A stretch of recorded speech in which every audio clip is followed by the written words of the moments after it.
లేదు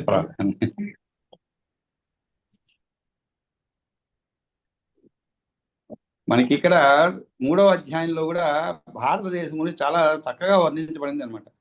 ముఖ్యంగా ఈ పుణ్యభూమి యొక్క గొప్పతనం ఏమిటి అనేది చాలా, అంటే మనం అది తప్పకుండా చదవవలసినటువంటి అధ్యాయంగా చెప్పబడింది మనకి.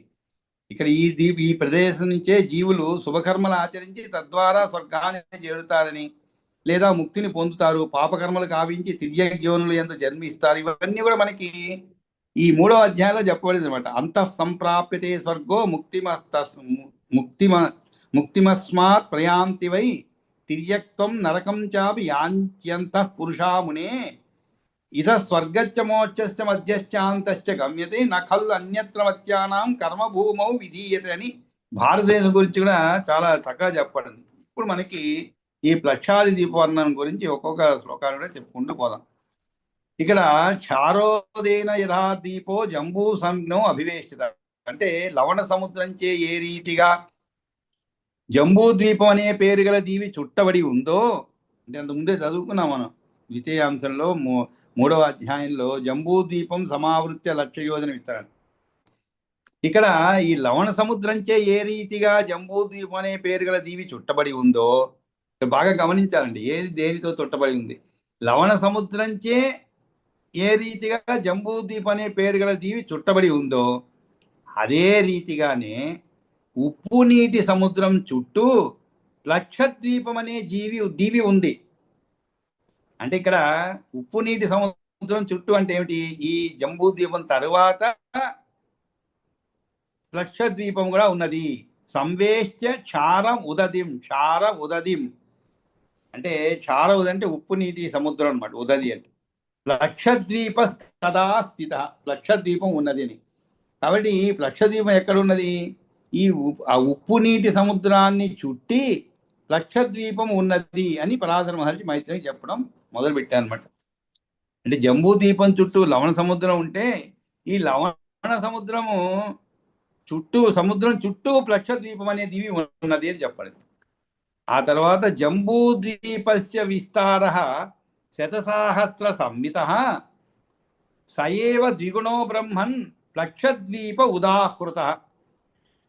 బ్రాహ్మణోత్తమ ద్విగుణో బ్రహ్మన్ అంటే బ్రాహ్మణోత్తమ అని అర్థం అండి. బ్రాహ్మణ్ కాదు, బ్రహ్మన్ అంటే బ్రాహ్మణోత్తమ.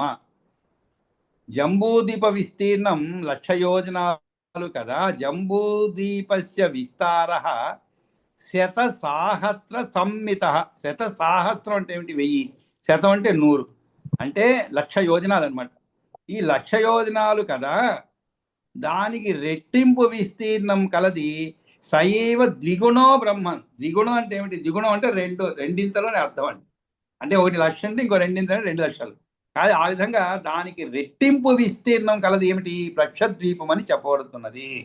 జంబూద్వీపస్య విస్తార శతసాహస్ర సంహిత సైవ ద్విగుణో బ్రహ్మన్ లక్షద్వీప ఉదాహృత. సప్తమేధాతితే పుత్ర. ఇక్కడ లక్షద్వీపానికి అధిపతి మేధాతిథి అనేవాడు కదా, అతనికి 7 కుమారులు. సప్త మేధా అతిదేహే, సప్త మేధా అతిదేహే పుత్రాహ లక్షద్వీపేశ్వరస్య వై. కాబట్టి లక్షద్వీపానికి అధిపతి మేధాతిదేహే. కాబట్టి ఇక్కడ మేధా అతిదేహే కాదండి, మేధాతిదే అనేది పేరు అన్నమాట.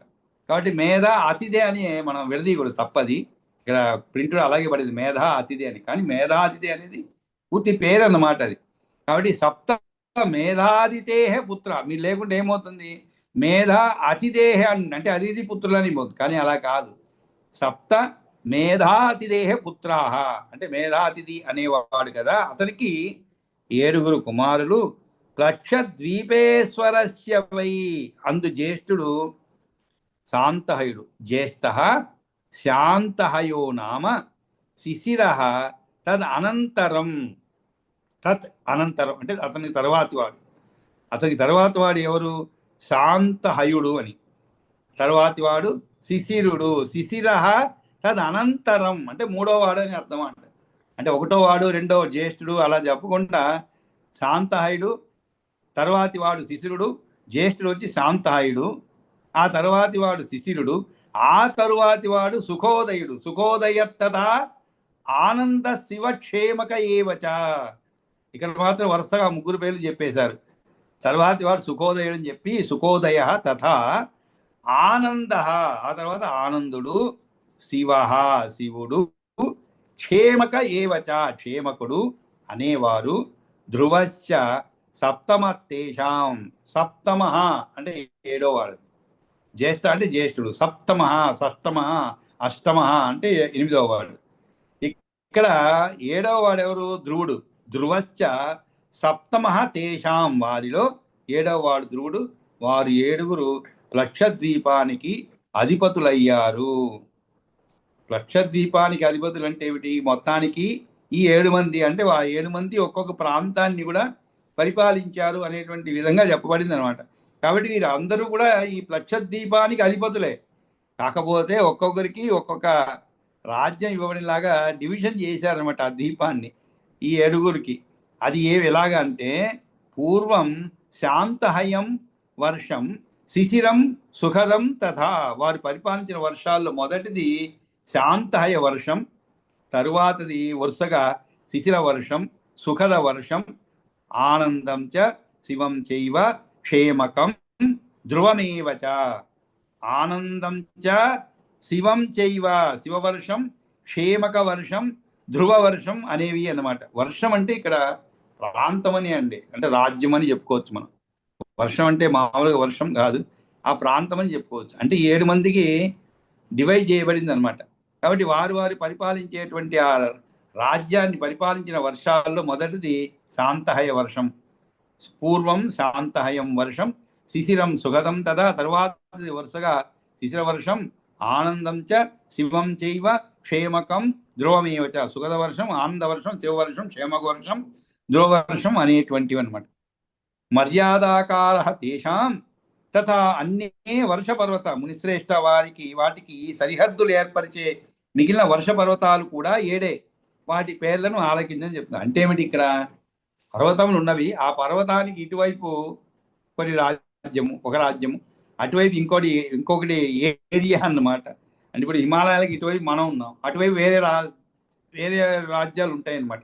ఆ విధంగా వేరే దేశాలు ఉంటాయి. ఆ విధంగా ఇక్కడ మర్యాదాకారా తేషాం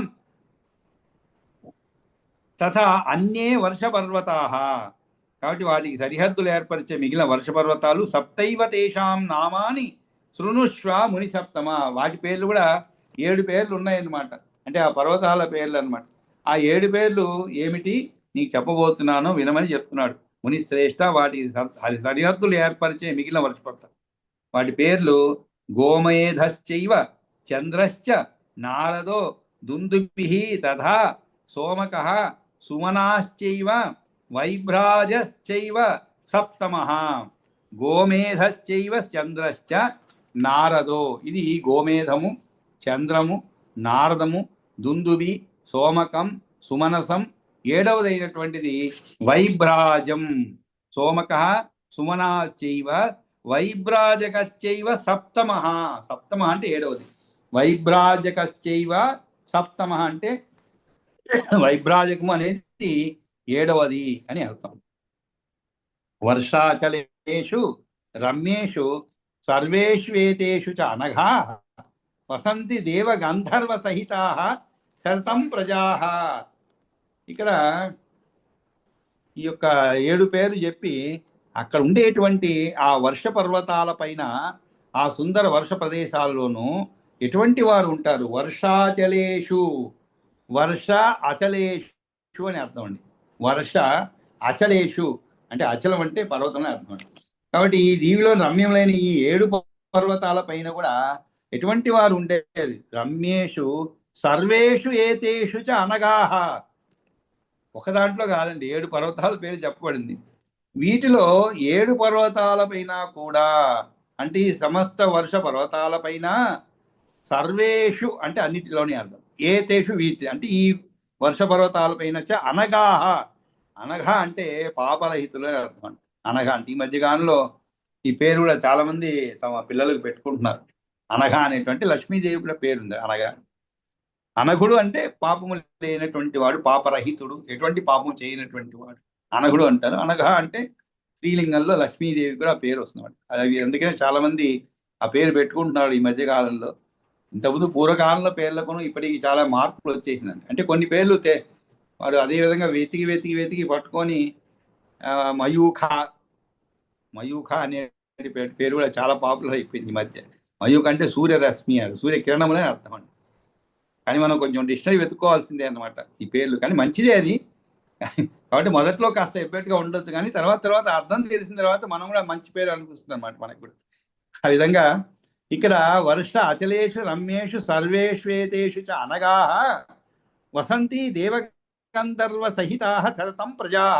ఏ పాపం చేయని పుణ్యాత్మైనటువంటి ప్రజలు ఎల్లప్పుడూ దేవతలతోనూ గంధర్వులతోనూ కలిసి నివసిస్తూ ఉంటారు. వసంతి అంటే నివసిస్తూ ఉంటారు అని అర్థం. దేవ గంధర్వ సహితా సతతం ప్రజా తేషు పుణ్య జనపదా చిరాచ మ్రియతే జన. ఇక్కడ అక్కడ నివసించేటువంటి జనపదాల్లోని ప్రజలు పుణ్యాత్మలు చాలా కాలం జీవించి మరణిస్తూ ఉంటారు. తేషు పుణ్యా జనపదా చిరాశ్చ మ్రియతే జన అంటే చాలా కాలం జీవించి మరణిస్తూ ఉంటారు.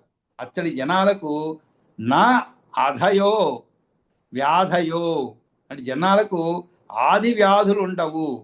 నా ఆధయో వ్యాధయో అంటే ఇక్కడ ఆది వ్యాధులు ఉండవు అంటే ఎటువంటి వ్యాధులు ఉండవు అంటే మామూలుగా ఆది వ్యాధి అంటే ఏమిటి, ముందుగానే జన్మించినప్పుడే ఉండేటువంటి ఇంకా వయసు రీత్యా కొన్ని వస్తూ ఉంటాయి. అలా కాకుండా కొంతమంది పాపం జన్మతః కూడా కొన్ని అనారోగ్యాలతో ఉంటూ ఉంటారు అనమాట. అంటే సరిగా జన్మించినప్పుడే కాస్త బరువు తగ్గటము, ఎక్కువ కంటే తగ్గితేనే ఇబ్బంది ఎక్కువ అన్నమాట. ఆ విధంగా జన్మిస్తూ ఉంటారు. లేదు కొన్ని అవయవ లోపాలతో జన్మిస్తూ ఉంటారు. అటువంటి ఏమీ లేదు. కనీసం జనపదాల్లోని ప్రజలు పుణ్యాత్ములు చాలా కాలం జీవించి మరణిస్తుంటారు. అచ్చడి జనాలకు ఆధ్యాదులు ఉండవు. తర్వాత ఇక్కడ సర్వకాలాలలోనూ సుఖమే. సర్వకాల సుఖం హి తత్. సర్వకాలాలలోనూ సుఖమే. దానికి కారణం ఆ జనపదాలు పరమ పవిత్రాలు. తేషు పుణ్యా జనపదా చిరాచ వ్రియతే జన. అంటే అటువంటి పుణ్యభూమిలో ఉంటే ఎటువంటి అనారోగ్యాలు ఉండకుండా చక్కటి ఆయు ప్రమాణంతో నివసిస్తూ ఉంటారు. లేదు కొన్ని ప్రదేశాల్లో మనకి ఇంతకుముందో చెప్పుకున్నాం మనం, కొన్ని ప్రదేశాల్లో ఉన్నప్పుడు మనకే ఒక ఆరోగ్యవంతమైనటువంటి భావన కలుగుతుంది అనమాట. అంతేకాదు శరీరం కూడా చాలా అక్కడ ఉన్నటువంటి ఆ వాతావరణ ప్రభావము, లేదు చుట్టూ పరిసరాల్లో ఉండేటువంటి కాలుష్యం లేనటువంటి కారణం వల్ల కానీ మన శారీరక మానసిక పరిస్థితులు చాలా చక్కగా ఉంటాయి అన్నమాట. కొన్ని ప్రదేశాల్లో ఉంటే మాటి మాటికి అనారోగ్య పాలవడము అది మనం కూడా చూస్తూ ఉంటాము ఈ మధ్యకాలంలో. ముఖ్యంగా నీటి కాలుష్యం వల్ల కానీ, వాతావరణ కాలుష్యం వల్ల కానీ, లేదు మనకి ఊరి పక్కనే మనం నివసించే ప్రదేశానికి పక్కనే ఏదో ఒక పెద్ద కాలుష్యం కలిగించేటువంటి పారిశ్రామిక వాడలు, వాటి వల్ల కూడా మనకి అనారోగ్యం ఏర్పడదు. మనం అనుకోవచ్చు మనకి దూరంగా ఉందని చెప్పి, కానీ కాలుష్యం అనేది అలా వాతావరణంలో ప్రవేశించి నెమ్మదిగా అది అలా ఒకసారి ఎక్కడైనా ఒక అగ్ని ప్రమాదం జరిగింది అనుకోండి, మరి ఆ పొగలన్నీ గాల్లోకి లేచిన తర్వాత ఆకాశం అయిపోయి అక్కడి నుంచి ఎటు మొత్తం ఖండాలు కూడా దాటిపోతూ ఉంటాయి. అంటే వాటి తీవ్రతను బట్టి అన్నమాట. అదే సముద్రంలో ఏదైనా జరిగితే కూడా అక్కడికే నిలిచిపోదు కదండి. ఆ సముద్రంలో జరిగేట్టు ప్రమాదవశాత్తు ఏదైనా ఆయిల్ అంటే నూనె ఏదైనా వెళ్ళింది, అది అలా నెమ్మదిగా అన్ని తీరాలకు పాకుతూ ఉంటుంది. అటువంటి ప్రదేశంలో ఉంటే మనకి జనాలు కూడా అనారోగ్యం పాలవుతూ ఉంటారు. మనకి తెలియకుండానే, మనకి తెలియదు ఏమి కారణం అనేది. ఇంకొక అంటే ఇది సందర్భం కాదనుకోండి, ఇవన్నీ చెప్పుకుంటూ పోతే చాలా సమయం పడుతుంది. ఈ మధ్యకాలంలో చదివే ఉంటారు మీరు అందరూ కూడా, పాలలో కూడా ఒక రసాయనం కలిసి 12-13 మంది చనిపోయారు. 12-13 మంది చనిపోయారు. ప్రస్తుతానికి ఇంకా చాలా మంది అనారోగ్యంతో బాధపడుతున్నారు హాస్పిటల్లో. అంటే పాలు అసలు మనం ఎప్పుడు కూడా కని విననటువంటి విషయాలు అనమాట. అంటే మనం ఏది తీసుకుంటే ఏం జరుగుతుందో అనేటువంటి ఒక భయంకరమైన పరిస్థితిలో మనం జీవిస్తున్నాం అనమాట. అంతా అదృష్టమే. మనం 60 దాటి 70 దాటి 80 దాటి జీవిస్తున్నామంటే అన్నీ తట్టుకొని ఇదంతా మనం ఆ దైవ కృపే అనుకోవాలి మనం. లేకుంటే పాలు తాగేటువంటి పాలలో కల్తీలు కలుపుతుంటారు, కానీ ఇలా ప్రాణాపాయమైనది కల్తీ కలిపింది కాదు. కాకపోయినా కూడా ఒక రసాయనం తెలియకుండానే దాంట్లో కలిసిపోయినందువలన కలిగినటువంటి వైపరీత్యం అనమాట. ఆ విధంగా మరి ఆరోగ్యంగా మనిషి ఉండాలంటే అన్నీ సమకూరాలండి. అటు నీరు, ముఖ్యంగా నీరు, గాలి, తినే ఆహారం, ఈ మూడు కలిసి ఉండే చక్కగా ఉండే. అంతేకాకుండా ఆ తర్వాత మానసిక పరిస్థితులు వాటిపైన కూడా ఆధారపడి ఉంటుంది మన శరీరం అనేది. కాబట్టి ఇక్కడ నివసించే జనపదాలను ప్రజలు పుణ్యాత్ములు చాలా కాలం జీవించి మరణిస్తూ ఉంటారు కానీ చాలా కాలం జీవించి అనమాట. అంటే 80-90 సంవత్సరాలు అనుకోండి. ఆ ప్రమాణం బట్టి, ఆ అక్కడ జీవన స్థాయిని బట్టి జీవిస్తూ ఉంటానంట. మరి 60-70లో పోతే కూడా మనకి ఈ రోజుల్లో కాస్త 60 పోయితే కూడా అది పూర్తి జీవితం కాదు. ఎందుకంటే ఆయు ప్రమాణం పెరిగింది కాబట్టి, సౌకర్యాలు ఉన్నాయి కాబట్టి. తేషాం నద్యస్తు సప్తైవ వర్షాణాం సముద్రగా నామత్తా ప్రవక్ష్యామి సుతా పాపం హరంతియాహ. అంతేకాదు, తేషాం నద్యస్తు, తేషు పుణ్యా జనపదాది తేషాం నద్యస్తు సప్తైవ. ఇక్కడ చిరాత్ అంటే ఏమిటి? 5000 ఏండ్ల వయస్సు ముగిసినాక చనిపోతారు అని. 5000 ఏండ్లు అంటే ఏమిటి? అక్కడ స్టాండర్డ్ అనమాట, లైఫ్ స్టాండర్డ్ అది. మనకి 80 దాటితేనే పర్వాలేదు అనిపిస్తుంది మనకి. అక్కడ అంతకాలం జీవించి జనపద చిరాచ మ్రియతే జన అన్నారు. చిరాత్ అంటే ఏమిటి? దానికి సంఖ్య చెప్పారు వ్యాఖ్యాతలు. 5000 ఏండ్లు అనమాట. అంటే 5000 ఏండ్లు ముగిశాక చనిపోతుంటారు. వాటిలోని గ్రామ ప్రజలు తమ ఆయుష్ యొక్క పరిధి 5000 సంవత్సరాలు ముగిసినాక మరణిస్తుంటారు. వారికి శారీరకంగా కానీ మానసికంగా కానీ రోగాలు ఉండవు. అంతేకాదు, ఆ ద్వీపము అన్ని కాలాల్లోనూ కూడా సుఖమనిచ్చేదిగానే ఉంటుంది. ఆయా వర్షాల్లో నుంచి, అంటే ఆయా ప్రాంతాల నుంచి సముద్రంలోకి పారే ప్రధానమైన నదులు 7 మాత్రమే. తేషాం నద్యస్తు సప్తైవ. సప్తైవ అంటే సప్త అంటే 7 అండి. సప్తైవ అంటే 7 అని అర్థం. సప్తైవ అంటే మనం కూడా 7 7 అంటే ఎక్కువ లేదు అని అర్థం అనమాట. 7 నదులు ప్రవహిస్తే అవి ప్రవహించి ఏమవుతాయి? నద్యస్తు సప్తైవ వర్షాణాంచ సముద్రగాహ అన్నారు. సముద్రగాహ అంటే ఏమిటి? సముద్రాన్ని వైపు ప్రవహించేటువంటి. గా అంటే ప్రవహించడం, నడవడం అనే అర్థం అండి గా అంటే. కాబట్టి ఖగము అంటాము. ఖగము అంటే ఏమిటి? ఖ అంటే ఆకాశం అని అర్థం. సంస్కృతం నేర్చుకోవాలంటే ఇది ఒక విధానం అనమాట. అంటే ధాతువులు అంటారు. వాటిని నేర్చుకుంటే మనకి చాలా ఈజీగా ఈ గా అంటే గచ్చది, నడిచ అంటే నడవడం సంబంధించినటువంటి దానికి గా అని వస్తామండి. ఖ గ అంటే ఖగము అవుతుంది. అంటే ఏమిటి? ఆకాశంలో పయనించేటువంటిది ఖగము, పక్షులు అనమాట. లోహ విహంగం అంటాం. విమానానికి లోహ విహంగం. విహం అంటే ఆకాశం. అలా లోహం అంటే ఇనుము. అంటే ఇది పక్షి కాదండి. విహంగం అంటే పక్షి, కానీ ఇది పక్షి కాదు కదా. పక్షిలాగా పోతూ ఉంటుంది ఆకాశంలో, మనం ఏర్పరచుకున్నట్టు సౌకర్యం అన్నమాట. కాబట్టి లోహ విహంగం ఇది. అంటే లోహంతో చేయబడినటువంటి విహంగం అనుకోవచ్చు మనం. కాబట్టి గా అంటే పోవడం, ప్రవహించడం. ఇక్కడ సముద్ర గాహ అంటే ఏమిటి? అంటే మధ్య మధ్యలో కాస్త ఇలా కొంచెం వ్యాకరణం ఇలా చేసుకుంటే మనకి ఏమవుతుందంటే చదివేటప్పుడు చాలా సులభంగా అర్థమవుతూ ఉంటుంది అనమాట పద్యాలు. అంటే ఈ శ్లోకాలు ఒక్కొక్కటి కూడా ప్రతి పదార్థం కూడా నెమ్మదిగా అర్థమయ్యేటువంటి శక్తి వస్తుంది మనకి. కాబట్టి సముద్రగాహ నామ నామత తాహ. నామత అంటే ఏమిటి? ఏ పేరు. తాహ అంటే వాటి యొక్క పేర్లు ఏమిటి? ప్రవక్ష్యామి శృతాహ పాపం హరంతియాహ. ప్రవక్ష్యామి అంటే ఏమిటి? నీకు చెప్తాను వాటి పేర్లు ఏమిటో. ఆ నామాలు వింటేనే శృతాహ పాపం హరంతి యాహ. అంతేకాదు, వాటి పేర్లు చెబుతాను. ఏ నామాలు వింటే పాపాలు పోతాయో. అంటే నామం వింటేనే పాపం పోతుంది. మనం విష్ణు సహస్రనామం చదువుతుంటాం. విష్ణు సహస్రనామం మనం చదివితే కూడా పక్కన ఉండే వాళ్ళు వింటే కూడా వాళ్ళ పాపాలు పోతాయి. అంటే అంత గొప్ప శక్తి ఉంటుంది. మన హిందూ ధర్మంలో అన్నీ కూడా మనం చదివేటువంటి కాకపోవచ్చు. ఎందుకంటే మనకి ఆ శక్తి సామర్థ్యం ఉండకపోవచ్చు. అందుకే చెప్తారు, ఏది కూడా మనం చదివిన తర్వాత చివరిలో ఫలశ్రుతిలో ఉంటుంది అనమాట. అంటే మనం పూర్తిగా చదివినా, దాంట్లో కొన్ని శ్లోకాలు చదివినా, కొన్ని స్తోత్రాలు చదివినా ఇన్ని చెప్తారు. చెప్పి చివరికి చదివే శక్తి లేకపోతే కూడా విన్నా కూడా శ్రోతగా ఉంటే కూడా చాలన్నమాట. ఆ విధంగా ఇక్కడ పాపం హరంతి ఆహ. వాటి పేర్లు చెప్తాను. ఏ నామాలు వింటే పాపాలు పోతాయో. అంటే మీరు పోయి అక్కడ స్నానం కూడా చేయాల్సిన పని లేదు. ఆ నదుల్లో స్నానం చేసిన కంటే కూడా చేస్తే పాపం ఇంకా పుణ్యమే. అంతేకాదు పోలేని వాళ్ళు ఉంటారు. మరి అందరూ స్నానాలు, నది స్నానాలు చేయలేరు కదండి. ఎన్నో పుష్కరాలు వస్తుంటాయి, అందరూ పోలేరు కదా. అయినా కూడా వాటి యొక్క పేర్లు వింటేనే అటువంటి పుణ్యం ఏర్పడుతుంది అని చెప్పి వాటి పేర్లు చెప్తున్నారు. ఏమని? అనుతప్త, సికీ చైవ, విపాశ. విపాశ, అనుతప్త, వాటి పేరు చెప్తున్నారు. అనుతప్త, సికి, విపాశ. సికి చైవ విపాశ, త్రిదివ అక్లమ. త్రిదివ క్రమం కది సారీ త్రిదివ అక్లమ అమృత. అమృత సుకృత చైవ. చైవ అంటే ఇంకా అలాంటి సప్తైతాహ తత్ర నిమ్నగాహ. సప్త ఏతాహ అంటే 7 కూడా, ఆ 7 అక్కడ ప్రవహించేటువంటి నిమ్న గాహ అన్నారండి.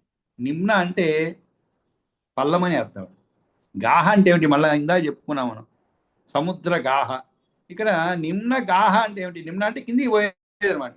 మరి నీరు ఎక్కడ వరకు, అందుకే చెప్తారు మన తెలుగులో చక్కని సామెత చెప్తుంటారు, నీరు పల్లం ఎరుగు, నిజము దేవుడు ఎరుగు అంటారు. నిజం దేవుడు ఎరుగుతాడు అంటే అందుకే దేవుడు చూస్తూ ఉంటాడు పైనుంచి అని చెప్పి అర్థంలో చెప్పండి. మరి నీరు మీరు ఎక్కడైనా పోయండి, మీరు ప్రత్యేకంగా పల్లం ఉండే చోట మీరు ఏం చెప్పాల్సిన పని లేదు, అదే వెతుక్కుంటుంది. ఎటు పల్లం ఉంటే అదే పోతుంటుంది. కొంచెం పల్లం ఉంటే కూడా చాలండి, మరి మీరు ఏమో ఎటవాళ్ళగా పెట్టాల్సిన పని లేదు. అంటే దాని పల్లం ఎటువైపు ఉంది తెలుసుకోవాలంటే నీరు పోస్తే చాలు, అర్థమైపోతుంది మనకి. అందుకని నీరు పల్లం ఎరుగు, నిజము దేవుడు ఎరుగు అని చెప్పి మన వాళ్ళు పెద్దలు చాలా చక్కటి సుభాషితాలు చెప్పారనమాట. సుభాషితాలు ఇలాంటి వాక్యాలను చెప్తుంటే అవి మనసులో అలా ఉండిపోతుంటాయి మనకి. ఎట్లాగా నామతస్తా ప్రవచ్యామి సుతాపాపం హరంత్యాహ అనుతప్తా సికీచై వైపాసా తిదివా అక్లమా అమృత సుకృతా చైవ సప్తైతా తత్ర నిమ్నగాహ. ఇంకా కూడా ఈ పర్వతాలు, నదులు ప్రధానమైనవి నీకు చెప్పబడ్డాయి. ఏతే శైలా తథా నద్య. శైల అంటే పర్వతాలు, ఏతే అంటే ఇవి. ఏతే శైలా తథా నద్య ప్రధానా కథితాస్తవ. ఇవి ముఖ్యమైనటువంటి వాడి గురించి చెప్పండి అనమాట. ఇప్పుడు మన దేశంలో కూడా ఎన్నో నదులు ప్రవహిస్తూ ఉంటాయండి. ఎన్నో నదులు ప్రవహిస్తూ ఉంటాయి. కొన్ని కనుమరుగైపోతూ ఉంటాయి నదులు, కొన్ని అలా ప్రవహిస్తూ ఉంటాయి కానీ కనబడవు మనకి. కిందనే ప్రవహిస్తుంటాయి భూమి లోపల. ఈ మధ్యకాలం సరస్వతి నదిని ఒకటి కనిపెట్టారు, అది భూమి కిందనే ప్రవహిస్తూ ఉంది అన్నమాట. అంటే కాలక్రమేణా అలా అయిపోయినది.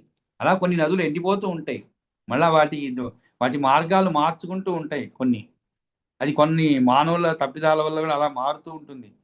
ఇలాగా ఎన్నో ఉంటాయి కానీ ఇక్కడ ముఖ్యమైన వాటి గురించి చెప్పాలి. పర్వతాలు, నదులు ప్రధానమైనవి నీకు చెప్పబడ్డాయి. ఏతే శైలా తథా నద్య ప్రధానా కథితా తవ. ప్రధాన అంటే ముఖ్యమైనటువంటివి మాత్రమే, కథితా తవ. తవ అంటే నీకు అన్నమాట. కథిత అంటే చెప్పబడినది. క్షుద్ర శైలా తథా నద్య తత్ర సంతి సహస్రత. సహస్రత అంటే ఏమిటి? వేల కొలది. ఇంకా కూడా ఇవే కాకుండా క్షుద్ర శైలా తథా. క్షుద్ర అంటే చిన్న అని అర్థం అండి. క్షుద్ర శైలా తథా నద్య అంటే ఇక్కడ చిన్న చిన్న కొండలు, నదులు కూడా ఎన్ని వేల కొలది ఉన్నాయి. నద్య తత్ర సంతి సహస్రత కొలది ఉన్నాయి. ఈ కొండలు కూడా ఇప్పుడు చూస్తున్నాం చూడండి. ఈ కొండలు మన ముందు తరం వాళ్ళు చూసిన కొండలు మనకు లేవండి, కొన్ని లేవు. అంటే తవ్వి పడేస్తారు. ముఖ్యంగా రాళ్లుగా ఉంటాయి చూడండి, వాటిని అన్నింటినీ తవ్వేసి కొండలే మాయం చేసేస్తున్నారు, పిండి చేస్తున్నారు. మన తర్వాత తరం వాళ్ళు ఇంకా కొన్ని కొండలు చూడలేరు వాళ్ళు. అలా ఎన్నో ఉంటాయి, చిన్న చిన్న కొండలు ఉంటాయి, వాటిని అన్ని తవ్వేసి శుభ్రంగా నేలమట్టం చేసేసి అక్కడ ప్లాట్లు వేసేసి బీదా బిక్కి వాళ్ళకి ప్లాట్లు, ఇలాగా రకరకాలుగా మనం ఆ కొండల్ని కోణను కూడా ధ్వంసం చేసేస్తున్నాం అనమాట. కాబట్టి ఇక్కడ ఆ చిన్న చిన్న పర్వతాలు అంటే చిన్న చిన్న కొండలు, నదులు వేల కొలది ఉన్నాయన్నమాట. ఏతే శైలా తథా నద్య ప్రధాన కథితాతవ క్షుద్ర శైలా తథా నద్య తత్ర సంతి తాహ పిబంతి సదా హృష్ట. ఆ నీళ్లను హృష్ట అంటే ఏమిటి? బహు సంతుష్టులై. పిబంతి అంటే తాగుతూ ఉంటారు. తాహ పిబంతి సదా హృష్ట నదీ జనపదాస్తుదే. కాబట్టి అక్కడ ఉండేటువంటి ఆ జనపదులు అంటే ఆ ఊర్లో ఉండేటువంటి ప్రజలు ఆ నదీ జలాన్ని ఎల్లప్పుడూ బహు సంతుష్టులై తాగుతూ ఉంటారు. ప్రతి పదానికి ఒక గొప్ప అర్థం ఉందండి. బహు సంతుష్టులై అన్నారు. అంటే ఆ నీటి యొక్క క్వాలిటీ అన్నమాట. అంటే నీరు అంత పవిత్రమైనది కాదు, అంత స్వచ్ఛమైన నీరు అన్నమాట. మనం కూడా నీరు తాగేటప్పుడు ఒకసారి నీరు బాగాలేదనుకోండి తాగలేము ఎక్కువ. నీరు బాగుంది అనుకోండి ఇంకా 2 గ్లాసులు తాగుతాం. అది కూడా ఉందండి మనకి. మంచి నీరు గోదావరి తీరంలో నీరు అనుకోండి, దాన్ని మీరు ప్రత్యేకంగా వడగట్టవచ్చు, కానీ మీరు మళ్ళా ఇండ్లలో లాగా వాటి ప్యూరిఫికేషన్లు అవి ఇవి చేయకుండా అలాగే తాగవచ్చు, పర్వాలేదు, బాగుంటుంది. కానీ మనం తాగేటువంటి నీరు బోరు నీరు అనమాట. కాబట్టి ఏం చేస్తున్నాం, వాటిని ఒక మిషన్లోకి పంపించి దాన్ని శుభ్రంగా ఉన్నదంతా తీసేసి కాస్త ఆ నీరు రుచికరంగా ఉంటుంది మనకి. అదే ఉన్నట్టుండి ఎప్పుడైనా ఒక బోరు నీరు ఒక గ్లాస్ తాగాల్సి వస్తే ఆ ఇనుప వాసన అవన్నీ వస్తే మనకి నచ్చదు. అందుకని ఇక్కడ ప్రత్యేకంగా బహు సంతుష్టులై తాగుతూ ఉంటారు. బహు సంతుష్టై సదా హృష్ట నదీ జనపదాస్తుతే అపసర్పిణి నతేషాం. అందువల్ల వారికి వృద్ధిక్షయాలు ఉండవు. న అపసర్పిణి నతేషాం నచైవ ఉత్సర్పిణి. ఉత్సర్పిణి అంటే వృద్ధి క్షయాలు ఉండవు అంటే ఏమిటి, వారికి ఎటువంటి అనారోగ్యాలు క్షీణించడం అనేది మనుషులు అటువంటిది ఉండవు. ఎందుకంటే ఆ చక్కటి అపసర్పిణి అంటే ఏమిటి, తగ్గిపోయే స్థితి అండి. ఉత్సర్పిణి అంటే వృద్ధావస్థ. అపసర్పిణి అంటే తగ్గిపోయే స్థితి. ఉత్సర్పిణి అంటే వృద్ధా అవస్థ, పెరిగేటువంటిది. అంటే భారతంలో అయితే కృతము నుండి త్రేతాయుగం చివరి వరకు ఒకరికంటే మరొకటి పెరుగుతుందన్నమాట. దాని తర్వాత ఏమవుతుంది, ద్వాపరం మొదలుకొని కలియుగాంతం వరకు తరుగుతుందన్నారు. ఆ విధమైన వ్యవస్థ అక్కడ లేదు అని అర్థం. అంటే యుగావస్థ అంటే కృతాదులైన ఈ కట్టడి ధర్మం యొక్క పాద వ్యవస్థ అని సూర్య సిద్ధాంతం చెప్పనేటువంటిదైన యుగముల ఏర్పాటు ఆయా ద్వీపాల్లో లేదు. త్రిపాద ధర్మము అంటే సస్యాదుల సమృద్ధి, యాగాదులను ఆచరణ ఇత్యాదులను బట్టి గమనించినప్పుడు త్రేతాయుగముతో సమకాలము అని చెప్పదు. అంతేకాదు, ఆ విధంగా అక్కడి ప్రజలు ఆయా నదుల్లో తేట నీటిని తాగుతుంటారు. వాళ్ళ వయసులో ఆరోగ్యంలోనూ ఎదుగుదల తరుగుదలలు లేవు. ఆ ద్వీపాల్లో యుగావస్థ లేదు. ఓ మైత్రేయుడు, ఆ ప్రదేశాల్లో త్రేతాయుగము నాటి పరిస్థితులు ఎప్పుడూ కనిపిస్తూ ఉంటాయి. నత్వేవ అస్తి యుగ అవస్థ, నతు ఏవ అస్తి యుగ అవస్థ తేషు స్థానేషు సప్తసు త్రేతాయుగ సమకాల సర్వదేవ మహామతి. మహామతి ఆ 7 వర్ష ప్రదేశాల్లోనూ కూడా యుగ వ్యవస్థ అనేది కనిపించదు మనలాగా అనమాట. త్రేతాయుగము, ద్వాపరయుగము, కలియుగము, కాలం ఎప్పుడు త్రేతాయుగంతో సమానంగా ఉంటుంది అని చెప్పబడింది. అంతేగాని త్రేతాయుగం అని కాదండి, త్రేతాయుగంతో సమానంగా ఉంటుంది అని చెప్పబడింది. అంటే ఆ దీపాలు యుగ అవస్థ లేదు.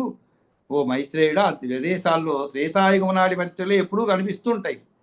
లక్షద్వీపం మొదలుకొని శాఖద్వీపంలోని వర్షముల వరకు ఉండే ప్రజలందరూ కూడా లక్షద్వీపాదిషు బ్రహ్మన్ శాఖద్వీపాంతికేషు వై పంచవర్ష సహస్రాన్ని జనా జీవంతి అనామయా.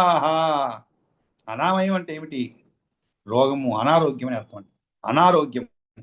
లక్షద్వీపాదిషు బ్రహ్మన్ అంటే లక్షద్వీపం మొదలు శాఖద్వీప అంతికేషువై శాఖద్వీపం వరకు ఆయా ప్రదేశాల్లో నివసించే జనులు పంచవర్ష సహస్రాన్ని జనా జీవంతి అనామయా. జీవంతి అంటే ఏమిటి, జీవిస్తారు అని అర్థం. కానీ అనామయా అంటే ఏమిటి, ఎటువంటి అనారోగ్యం లేకుండా, ఏ రోగము లేకుండా అని అర్థం. జీవించడం వేరు, జీవించడం కొంతమంది జీవిస్తూ ఉంటారు, కానీ పాపం అనేక విధమైనటువంటి శారీరక బాధలతో బాధపడుతూ 10 సంవత్సరాలు 15 సంవత్సరాలు కూడా అలాగే బెడ్ పైన ఉండేటువంటి వాళ్ళు ఉన్నారు. అలా కాకుండా కొంతమంది ఉంటారు, శుభ్రంగా నడుస్తూనే ఉంటారండి, సైకిల్ దొక్కుతుంటే అంత 90 దాటిన వాళ్ళు, కానీ ఉన్నట్లుండి అదృశ్యమైపోతారు. అంటే ఏమిటి, మన కంటిని ఎదురు నుంచి వెళ్ళిపోతారు. చాలా సులభంగా అలా నిద్రపోతూ ఉంటారు రాత్రి. పొద్దున పోయి కదిలిస్తే కదలరు. అంత సుఖమరణం అన్నమాట. కానీ కొంతమంది పాపం ఊహించినటువంటి అనారోగ్యాలు పాలై అలా నెమ్మది, అది జీవించడం లెక్కనే, కానీ అనామయ జీవితం కాదు అది. కాబట్టి పంచవర్ష సహస్రాన్ని జనా జీవంతి అనామయా ధర్మా పంచత్వథైతేషు వర్ణాశ్రమ విభాగజా వర్ణాచ తత్వ చత్వారస్తాన్ నిబోధ వదామి. ఆ ద్వీపాల్లో వర్ణాశ్రమ విభాగానుసారంగా ధర్మం అంటే అహింస, సత్యం, అస్తేయం, బ్రహ్మచర్యం, అపరిగ్రహం అని 5 విధాలుగా ఉంటుంది. అసలు వర్ణాలు 4. వాటిని గురించి తెలుసుకో, వాటిని నీకు చెబుతానని చెప్పి, అవి ఏమిటి? ధర్మ పంచత్వధీతేషు అంటే వర్ణాశ్రమ విభాగం ప్రకారము 5 ధర్మాలున్నవి. వర్ణాలు మాత్రం 4. ఆర్యకులు వారెవరు? ఆర్యకులు, కురువులు, వివింసులు, భావినుకులు. అంటే ఆర్యకాహ కురవశ్చైవ వివింశ భావినశ్చతే విప్ర క్షత్రియ వైశ్యాః తే శూద్రాచ ముని సప్తమ. కాబట్టి వీరు ఎవరు? ఇంతకీ ఆర్యకులు, కురువులు, వివింసులు, భావులు అనేవారు బ్రాహ్మణ, క్షత్రియ, వైశ్య, శూద్రులుగా ఉంటారు. అంటే వారిలోనే బ్రాహ్మణ, క్షత్రియ, వైశ్య, శూద్రులుగా ఉంటారని. జంబూ వృక్ష ప్రమాణస్తు తన్మధ్యేసు మహాంతరు ప్లక్ష తన్నామ సంజ్ఞో అయం ప్లక్షద్వీపో. కాబట్టి ఇక్కడ ప్లక్షద్వీపం అనేటువంటి పేరు ఎందుకు వచ్చిందంటే, నిజోత్తమ, ఆ ద్వీపము యొక్క మధ్య భాగంలో లక్ష వృక్షం యొక్క పేరుతో పిలువబడుతుంది కనుక తత్ నామ సంజ్ఞకము. కాబట్టి ఈ ఒక పెద్దదైనటువంటి ప్లక్ష వృక్షము ఉన్నది. దాని వల్లనే ఆ ద్వీపానికి ప్లక్షద్వీపమని పేరు వచ్చినది. ఎలాగైతే జంబూ ద్వీపంలోని జంబూ వృక్ష ప్రమాణము అంతటి జువ్వి చెట్టు అన్నమాట. జువ్వి చెట్టు అంటారు ప్లక్ష తన్నామ సంజ్ఞో. మనం చదువుకున్న జంబూ వృక్షానికి, జంబూ వృక్షం ఉన్నందువలన దాని యొక్క పండ్లు కూడా ఎంతెంత పెద్దదిగా ఉండేది, వేరు అంత పెద్దగా ఉండేదని చెప్పి ఆ పండ్లు కొండ శిఖరం పైనుంచి పడి ఒక చిత్తుగా అయిపోయి ఆ పండ్లంతా కూడా వాటి నుండి వచ్చినటువంటి రసములు నదులుగా ప్రవహించేవి అనేటువంటి, జంబూ నది అనేటువంటి ప్రవహించేవి అని అవన్నీ తెలుసుకున్నాను అనమాట జంబూ ద్వీపం గురించి చదివేటప్పుడు. ఆ విధంగా ఇక్కడ కూడా ఆ ద్వీపం యొక్క మధ్య భాగంలో జంబూ ద్వీపంలోని జంబూ వృక్ష ప్రమాణం అంతటి జువ్వి చెట్టు ఒకటి ఉన్నది. ఆ చెట్టు యొక్క పేరు వల్లనే అది ప్లక్షద్వీపం అనబడింది. ప్లక్షస్తన్నామ సంజ్ఞో అయం ప్లక్షద్వీపో ద్విజోత్తమ. కాబట్టి మనం ఇక్కడి వరకు నిలిపి తర్వాత మిగిలింది రేపు చెప్పుకుందామండి. కాబట్టి ఈరోజు మంగళం పాడుకుందాము. స్వస్తి ప్రజాభ్య పరిపాలయంతాం న్యాయేన మార్గేణ మహీమహీషాః గోబ్రాహ్మణేభ్యः శుభమస్తు నిత్యం. లోకాः సమస్తాः సుఖినో భవంతు. కాలే వర్షతు పర్జన్య పృథివీ సస్యశాలినీ. దేశోऽयं क्षोभरहितो ब्राह्मणाः सन्तु निर्भयाः. अपुत्रः पुत्रिणः सन्तु पुत्रिणः सन्तु पौत्रिणः. अधनाः सधनाः सन्तु जीवन्तु शरदाच्युतम्. कायेन वाचा मनसेन्द्रियैर्वा बुद्ध्यात्मना वा प्रकृते स्वभावात् करोमि यद्यत् सकलं परस्मै नारायणे समर्पयामि. यदक्षरपदभ्रष्टं मात्राहीनं तु यद्भवेत् तत्सर्वं क्षम्यतां देवनारायण नमोऽस्तुते. विसर्गबिन्दुमात्राणि पदपादाक्षराणि च न्यूनानि च अतिरिक्तानि क्षमस्व महेश्वर.